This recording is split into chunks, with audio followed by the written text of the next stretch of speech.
मराठा समाजसेवा मंडळ संचलित छत्रपती शिवाजी प्रशालेत गुरुपौर्णिमा उत्सव साजरा करण्यात आला। या कार्यक्रमाच्या अध्यक्षस्थानी प्रशालेच्या मुख्याध्यापिका श्रीमती सुजाता जुगदार मॅडम होत्या। सरस्वती पूजन करून कार्यक्रमाची सुरुवात झाली। यावेळी प्रशालेतील आई पालक सौ लविना मैंदर्गीकर, सौ रुपाली थोरात, सौ पुष्पा कानडे व मुख्याध्यापिका श्रीमती सुजाता जुगदार यांचं प्रशालेतील सांस्कृतिक प्रमुख सौ प्रियंका पवार व विद्यार्थिनी प्रणिती गायकवाड, अक्षरा कोरके यांनी मातृपूजन करून वंदन केलं। तसेच प्रशालेतील विद्यार्थिनी वैष्णवी घुले, ज्योती शिंदे, आकांक्षा घुले, खुशी साबळे यांनी एकलव्य आणि गुरु द्रोणाचार्य यांच्यावर आधारित पथनाट्य सादर केले। प्रशालेतील विद्यार्थिनी राजनंदिनी कानडे, मेहक कुरेशी, अनिशा पटेल, दिव्या पटेल, मनस्वी सावंत, उर्वा गोत्रे आणि प्रशालेतील शिक्षक श्री नितीन गोरे यांनी आईविषयी आदर दाखवणारे गीत सादर केले। तसेच इयत्ता 7वी आणि 8वी मधील विद्यार्थ्यांनी गुरुपौर्णिमा निमित्त भाषण केली। प्रमुख वक्तव्य प्रशालेतील सहशिक्षिका सौ मनीषा पाटणे यांनी मुलांना गुरुपौर्णिमेचं महत्त्व स्पष्ट करून दिले। या कार्यक्रमास प्रशालेच्या उपमुख्याध्यापिका सौ जयश्री साठे, पर्यवेक्षक श्री श्रीपादराव जगदाळे, पर्यवेक्षक श्री सुरेश जगताप, सांस्कृतिक प्रमुख सौ प्रियंका पवार, सर्व शिक्षक शिक्षिका, कर्मचारी, विद्यार्थी उपस्थित होते। कार्यक्रमाचं सूत्रसंचालन प्रशालेतील विद्यार्थिनी स्नेहल सुरवसे यांनी केलं, तर आभार प्रदर्शन वैष्णवी जाधव यांनी मानले।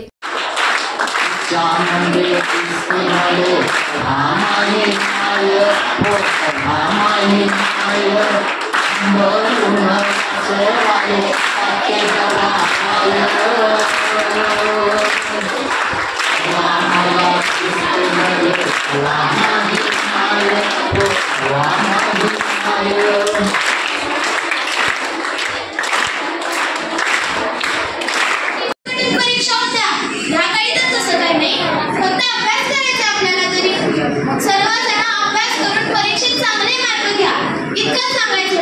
आणि आधीच्या काळी एक